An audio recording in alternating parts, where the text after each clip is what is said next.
പ്രിയ കൂട്ടുകാരെ, ഇന്ന് നമുക്ക് സ്റ്റേ ബ്ലെസ്ഡ് എന്ന ഇംഗ്ലീഷ് വാക്കിന്റെ അർത്ഥം നോക്കാം. സ്റ്റേ ബ്ലെസ്ഡ് എന്ന വാക്കിന്റെ അർത്ഥം അനുഗ്രഹിക്കപ്പെട്ടവരായി തുടരുക, സൗഭാഗ്യവാൻ ആയിരിക്കുക, അനുഗ്രഹീതരായി നിൽക്കുക. ഇനി ഇതിനൊരു ഉദാഹരണം പറയുകയാണെങ്കിൽ, stay blessed and happy always.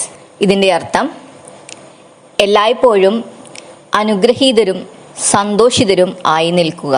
ഇനി മറ്റൊരു ഉദാഹരണം പറയുകയാണെങ്കിൽ, she told me to stay blessed. ഇതിന്റെ അർത്ഥം അവൾ എന്നോട് അനുഗ്രഹീതനാകട്ടെ എന്ന് പറഞ്ഞു. ഒരിക്കൽ കൂടി പറയാം. സ്റ്റേ ബ്ലെസ്ഡ് എന്ന വാക്കിന്റെ അർത്ഥം അനുഗ്രഹിക്കപ്പെട്ടവരായി തുടരുക, സൗഭാഗ്യവാൻ ആയിരിക്കുക, അനുഗ്രഹീതരായി നിൽക്കുക.